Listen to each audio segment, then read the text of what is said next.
अल्लाहु अकबर।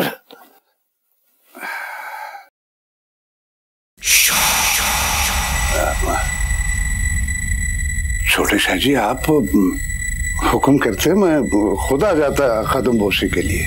काम हमें था, गर्ज भी हमारी ही थी, तो सूफी आना भी हमें को चाहिए था। आप हुक्म करें, कहें आप।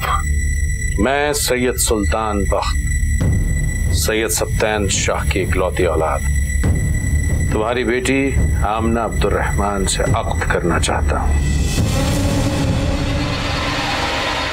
तुम्हें कोई एतराज? सूफी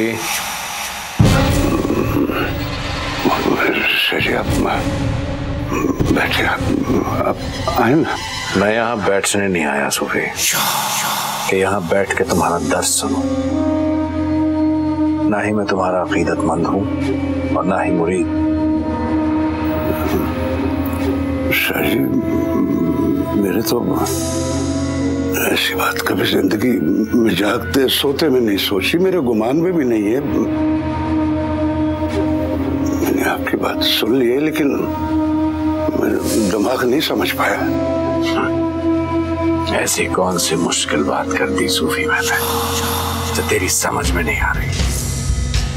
सीधी सादी बात है, तुझे अपनी बेटी के लिए मेरा रिश्ता मंजूर है या नहीं? सर, मैं आपसे कैसे कहूं कि अब चंद दिन पहले तो आपकी शादी हुई है। तो क्या दूसरी शादी हराम हो गई हम पर? तेरा मेरा दीन इजाजत देता है सूफी, एक की नहीं 4-4 की इजाजत देता है, और ये बात तू मुझसे ज्यादा बेहतर जानता है। और जब मैं जिस्मानी तौर पर और हैसियत में ठीक ही हूं, तो फिर तुझे क्या एतराज है, क्या परेशानी है तुझे? छोटे साथी, आपके जोड़ के नहीं। अच्छा, अब तू मुझे बताएगा, तू मुझे बताएगा कि मुझे क्या करना चाहिए और क्या नहीं, किसके साथ जोड़ बनाना चाहिए और किसके साथ नहीं। मैं तो अपनी औकात की बात कर रहा था। औकात?